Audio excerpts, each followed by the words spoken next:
Okay, we're back. Of course, if you've read the Leonard v. PepsiCo case in the textbook, you probably know how it played out. What it really comes down to is, can a TV commercial, right, constitute an offer, right, a valid offer? And that's a really close question, right? It's one thing what's the difference between Joe Exotic saying on his Joe Exotic TV show, right, that I'll give $10,000 to anybody has information on Carol Baskin, information that could lead to her arrest, and Pepsi saying on national television, right, that if you can come up with 700,000 points, you'll get a Harrier jet. And so here, the important lesson of this case is that the law, generally speaking, uses something called the objective standard or the objective test. And what that means is, how can anything in this world be objective, right? You often hear this phrase, I'm going to speak my truth, right? Like, I can't question you because we come from different backgrounds, We come maybe from different states, even different countries.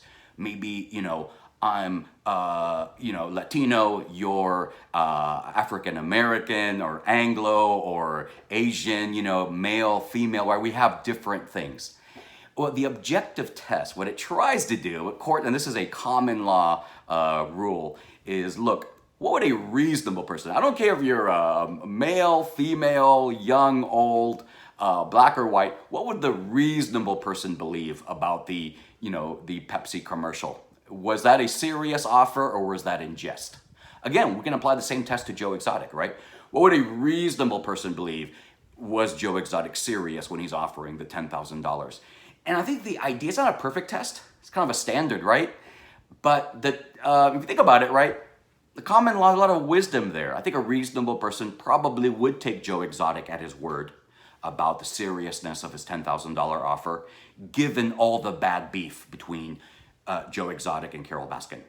Whereas I could see how a reasonable person probably would figure out that Pepsi, it's kind of tongue-in-cheek, their commercial, right? They're not being serious about the Harrier jet. I mean, that's nobody, you just can't go and buy a Harrier jet even if you had the money for it, right? So that's how those cases came out for the reasons they did. The application of not only the 4 elements of a contract, right, which is what distinguishes a mere promise, which may have a moral bindingness, but not legal bindingness unless you have the 4 elements. But even if you have the 4 elements, there has to be seriousness behind the offer based on this objective or reasonable test. Okay, great. There's so much more we can say about contracts. This is just a survey course, and it's, we're just introducing you to big ideas of distinguishing a promise from a legally binding contract. And we still have one more important, I would argue the most important area of the common law, torts. What is a tort? And what does the common law say about torts? We'll do that in our next video.